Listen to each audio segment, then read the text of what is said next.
भारतवर्ष में पर्व हों, त्योहार हों, सत्यनारायण की कथाएं हों, सब धीरे धीरे औपचारिक अनुष्ठान होते जा रहे हैं। हमारी आने वाली पीढ़ियां, अब तो भगवान का कृपा है कि कुछ वर्षों से सनातन संस्कृति के प्रति हमारे बच्चों में रुझान बढ़ा है। नहीं तो बीच की एक ऐसी स्थिति आई थी कि लोग पूछते थे, क्या ये रूढ़िवादिता, क्या ये मंदिर, हाउ ओल्ड यू आर, क्या ये, आई डोंट लाइक। क्योंकि हमने ही बनाया देसी मुर्गी बुलाइती बोल, हमने ही पढ़ाया कॉन्वेंट में उनको।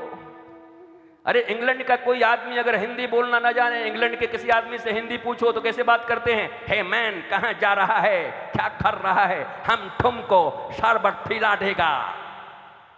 क्योंकि वो शुद्ध हिंदी नहीं बोल सकता, क्योंकि इंग्लैंड में पैदा हुआ है, अंग्रेजी उसकी मातृभाषा है। इंग्लैंड में रहने वाला कोई व्यक्ति अगर शुद्ध हिंदी न बोले तो शर्म का विषय नहीं है, बल्कि भारत में रहने वाला कोई व्यक्ति अगर शुद्ध हिंदी न बोल पाए, अपनी मातृभाषा न बोल पाए, तो यह शर्म का विषय है, यह लज्जा का विषय है। तुम देसी मुर्गियों, विलायती बोलो, हाँ, ये हमारे बॉलीवुड के जितने सितारे हैं जिनको तुम देख देख के सुपरस्टार बना दिए हो, अच्छी बात है, बना दो। बॉलीवुड के लोग हमारे साथ एक दो आए हैं, नाराज ना हो जाएं हम पर कि महाराज लाए भी हैं और हम हमारे खिलाफ भी बोल रहे हैं। ये बॉलीवुड के लोग फिल्में बनाएंगे हिंदी में, और जब इनका इंटरव्यू होगा तो आएंगे, and if I know but you. अरे हिंदी बोल, हिंदी वालों ने तुमको बनाया है हीरो, हिंदी वालों ने तुमको नायिका बनाया है, तुम्हें इतनी जो प्रसिद्धि मिली है वो हिंदी ने दिया है, तुम्हारे मातृभाषा ने दिया। वो आते ही टीवी पर if but no I you, अरे क्या ये, बंद करो,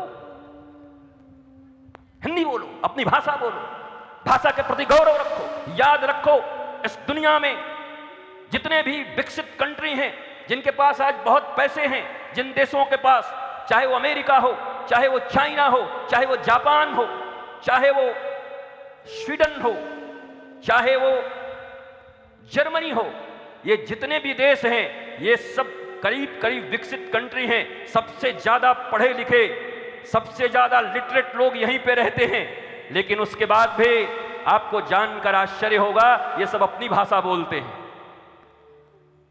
चाइना वाले चाइनीज बोलते हैं, जापान वाले जापानीज बोलते हैं, एक हम ही लोग हैं जो ठई सी for Khait, B for bat. जानना बुरी बात नहीं है, जानो, पर बोलो अपनी भाषा, अपनी ब्रज की भाषा। जहां कहीं दुनिया में जाओ और दाऊ दयाल की नगरी बलदेव से जहां लोग जाएं और पहुंचे, वैसे ही अपनी भाषा,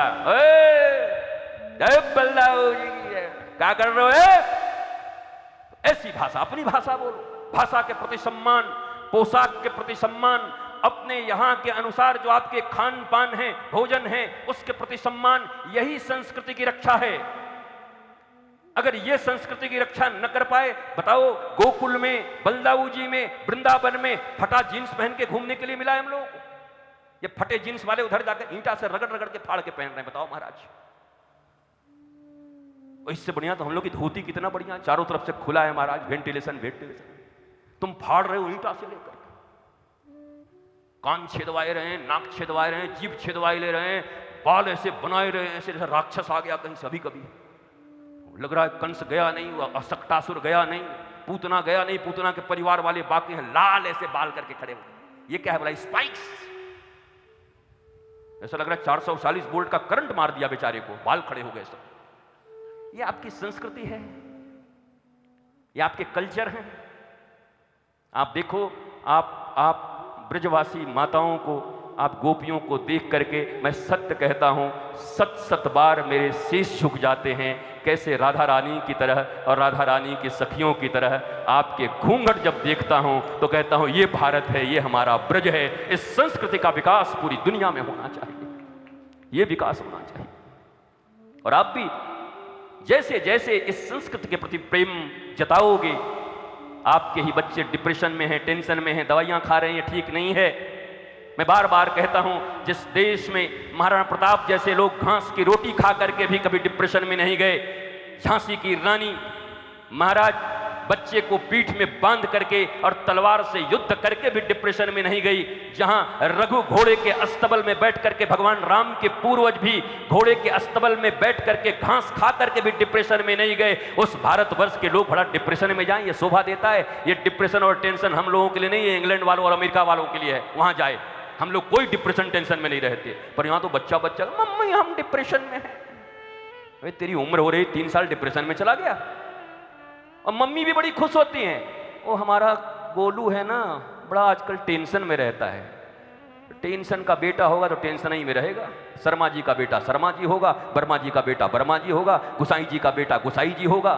हाँ भैया, जिनका जो बेटा होगा तो आप में से कोई ना कोई टेंशन जरूर होगा, इसलिए बेटा भी टेंशन पैदा हो गया, बेटी भी टेंशन पैदा हो गई, वो आप ही का असर पड़ा होगा। पर अब मैं आपसे पूछूं, आप क्यों टेंशन में हो? ये श्रीमद् भागवत आपके इन समस्याओं का समाधान करेगी।